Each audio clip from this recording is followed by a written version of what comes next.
انگریز جو اپنے ٹاؤٹس ہوتے تھے, جو انہیں مخبریاں کرتے تھے, جب جانے لگا تو اسے گھوڑے پہ بٹھایا, دستار باندھی اور کہا دوڑاؤ گھوڑے کو. جب وہ گھوڑا صاحب دوڑے نا تو مغرب تک, صبح کا سورج طلوع ہوا اور دوڑتا گیا, مغرب تک 83 گاؤں ہیں, 84 گاؤں ہیں, 50 گاؤں ہیں, 60 گاؤں ہیں, جہاں تک وہ گھوڑا دوڑا تھا وہاں تک کی ساری زمین اس بندے کو دے دی. وہ جو ان کا چیلا ہوتا تھا انگریزوں کا, ان کے جو کتے نہلاتا تھا, اس کو دے دی اور کہا تم یہاں کے نواب ہو گئے, سر پہ دستار باندھ دی. تو یہ جتنے نواب بڈیرے جن کے ہم گٹوں میں بیٹھ کے قوم کے ضمیر کو 5 سال کے بعد بریانی کی پلیٹ پہ بیچ دیتے ہیں نا, یہ وہی تھے جنہوں نے حقے بھرے تھے. یہ وہ تھے جو انگریزوں کی میم صاحب کے سامنے پگڑی پہن کے اور داڑھی رکھ کے داڑھی اور پگڑی کو بیچا تھا ان بدبختوں نے. اس دور میں شراب پیش کرنے والے کے لیے داڑھی رکھنا لازم قرار دیا گیا تھا تاکہ داڑھی کی توہین ہو. اس دور میں کوئی آپ کے گھر کا دروازہ کھولے یا گاڑی کا دروازہ بند کرے, اس نوکری پہ اسے فائز کیا جاتا تھا جس نے شیروانی پہنی ہو تاکہ آپ کی شیروانی کی توہین ہو. اس دور میں ٹیپو سلطان کی توہین کرنے کے لیے جو انگریزوں کے خلاف کھڑا ہوا تھا, جو دربان ہوتا تھا اس کو مونچھے رکھنے پہ الاؤنس دیا جاتا تھا کہ یہ لو اور پیسے دیتے ہیں, غلامی کرو, بوٹ پالش کرو اور مونچھے رکھو, داڑھی رکھو, دستار رکھو. ہماری ثقافت کے ساتھ یہ ظلم ہوا, اور افسوس اس بات کا ہے آج بھی 5 سٹار ہوٹل کے باہر چلے جاؤ, جو گیٹ آپ کا کھولے گا اس نے شیروانی پہنی ہوئی ہوگی. آج بھی کسی میس کے باہر چلے جاؤ, سرکاری میس کے باہر چلے جاؤ, میں جنرل باجوہ کو بھی کہتا ہوں, آپ کسی گیریزن میس کے باہر چلے جائیں تو وہ شیروانی والا بندہ کھڑا ہوگا, اس نے دستار پہنی ہوگی. بھائی جان اسے پہنائیں, پینٹ کوٹ ٹائی لگائیں اور اسے کھڑا کریں تاکہ پتہ چلے پاکستان غلامی سے نکلا ہے. جو آپ کے سویپر ہیں ان کے لیے لازم کریں کہ یار آپ کو ہم اچھے ڈریس دیں گے, آپ کو پینٹ کوٹ دیں گے, ٹائی دیں گے.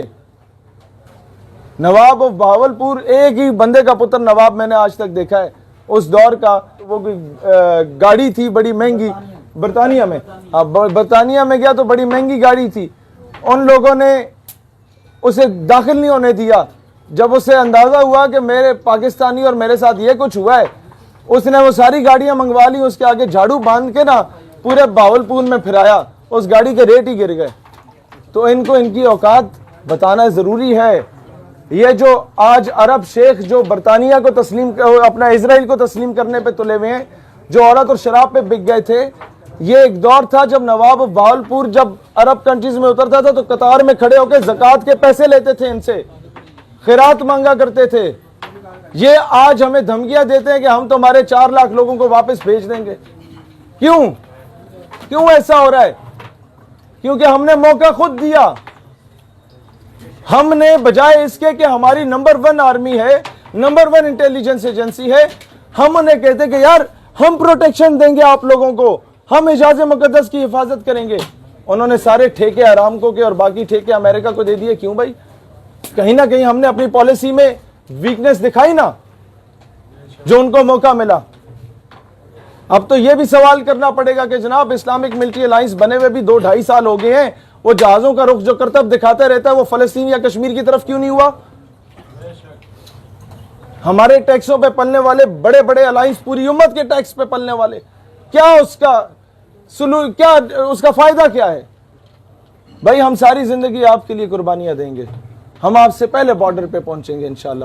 ہماری چمنڈا کی ماؤں نے اپنے ان بچوں کی تربیت کی تھی, سینے سے بم باندھ کے وہ ہندوستانی ٹینکوں پہ لیٹ گئے تھے. ہمارے KPK کی ماؤں نے GHQ میں 6 ستمبر کی تقریب تھی تو وہ کہتی تھی, جب اسے بلایا گیا کہ تو بیٹا تمہارا شہید ہو گیا ہے, اب کیا تاثرات ہیں؟ میں سمجھ رہا تھا وہ رو پڑے گی, لیکن آفرین ہے اس پٹھان ماں پہ, کہتی ہے وطن اچرے خپا میں سے, وطن پریشان نہ ہو, پٹھان ماں زندہ اپنے بچوں کو تجھ پہ قربان کرنے کے لیے. مسئلہ یہ ہے کہ وہ مائیں تو قربانیاں دیں گی, اور اوپر جو یہ پالیسی میکر بیٹھے ہوئے ہیں, خدا کا واسطہ ہے کوئی عملی طور پہ کام کرو بھائی جان کشمیر کے لیے. خدا کا واسطہ ہے آج وہ بہن لکھنے پہ مجبور ہو گئی ہے کہ عمر فاروق رضی اللہ تعالیٰ عنہ کے, عمر بن عبدالعزیز رحمت اللہ علیہ کے, حیدر کرار شیر خدا کرم اللہ وجہ الکریم کے, محمد بن قاسم کے, طارق بن زیاد کے وارث کدھر گئے بھائی جو کشتیاں جلا دیا کرتے تھے؟ وہ جوان جو سڑک پہ نکلتا ہے دکان جانے کے لیے, اسے ہندوستانی فوجی